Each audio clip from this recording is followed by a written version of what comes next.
Welcome to Week 11 of the CharlottePreps.tv High School Football Report, powered by Ortho Carolina. It's hard to believe we have gathered here now for 11 times. We're here at the end of the regular season. We've got a lot of great games to look back on from this past Friday night, and then we're going to look ahead to the final week of the season for the public schools in North Carolina. Tim, I know you had a great big game up at Hough and North Meck. Tell us all about that. Yeah, few teams as hot as Hough High School over the last month, with big wins over Mallard Creek and A.L. Brown, and they were up against another team in their own right playing some really good football, the North Meck Vikings.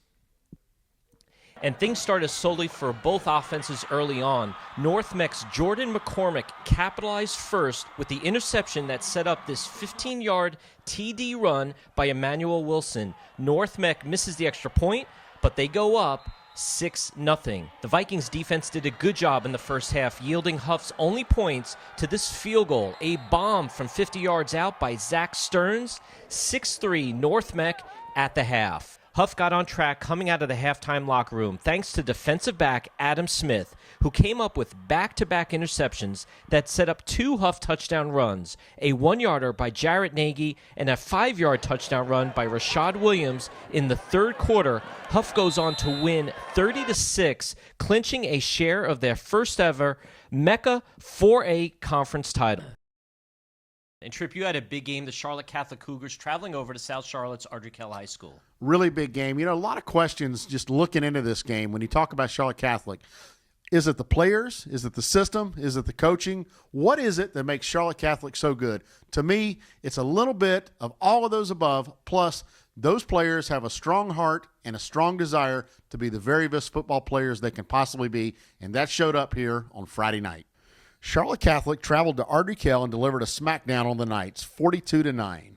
Jared Anderson, the best running back in the city, piled up 145 yards and 3 touchdowns to lead the Cougars. Ardrey Kell scored first when Jonathan McDade connected on a field goal. We have to show you what happened to score the first 2 points for Catholic. Jack Fonda lined up for a long field goal, but instead of going for the uprights, he aimed for the sideline and laid the kick down on the 3-yard line. High school rules keep the kicks at the point of exit, and the Catholic defense followed this up with a safety.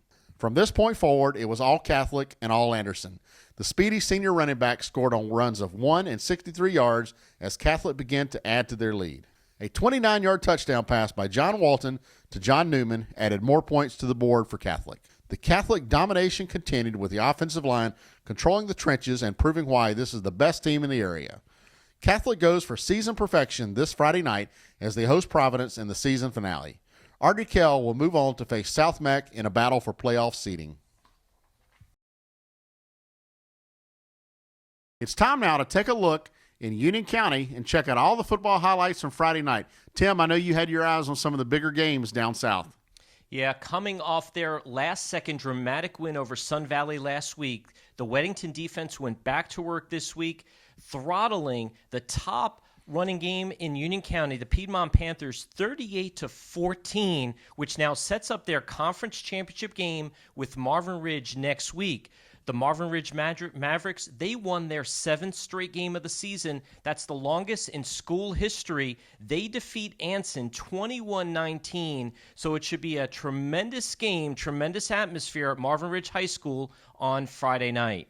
And in Rocky River Conference action, the Monroe Redhawks continue to roll along, posting their 10th victory of the season, a 56-0 shutout of West Stanley. That is the school's 4th shutout of the year. They are holding opponents to 11 points per game over 10 games in the season, and that sets them up for a conference title game against the Forest Hills Yellow Jackets.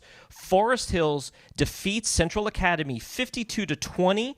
That is their 4th consecutive victory. They are now 8-2, and that should be a tremendous atmosphere as well as they meet up for the Rocky River Conference Championship on Friday night.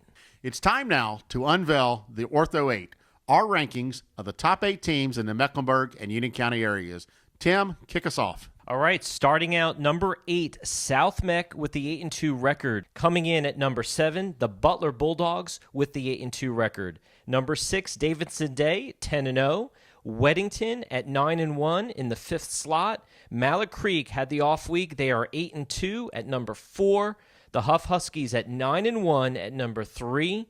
the Monroe Redhawks, a perfect 10-0 at number 2, and number 1 for the third consecutive week, the Charlotte Catholic Cougars at 9-0.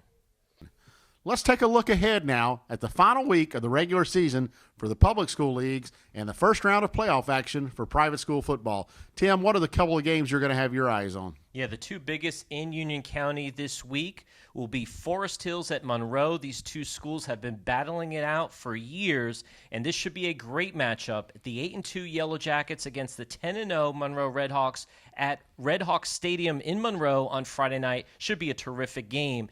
And then heading over to Marvin Ridge, about 10 miles west, Marvin Ridge High School hosting the Weddington Warriors, two schools that do not like each other, and it should be a great game as these two teams battling it out for the Southern Carolina Conference. Now, Tripp, going over to Independence High School, where Justin Hardin's done a tremendous job. School started out slow. They've really come around hosting Butler. That's going to be a game for the conference championship right there. You know it's going to be filled with excitement. Good, solid coaches on both sides, a lot of hard hitting. That'll be a great game to be at. Another game that I've really got my eye on is the Charlotte Christian, Charlotte Latin game in the first round of the conference or the state playoffs for the private school leagues. That's going to be exciting. On the other bracket from the semifinals, Davidson Day, Providence Day, the two winners will meet up next week in an exciting state championship. Well, that's going to do it for us, folks, here at the CharlottePreps.tv High School Football Report, powered by Ortho Carolina. We appreciate your support. Thanks for tuning in every week. And again, get out there and support your local high school football teams on Friday night. Have a great week.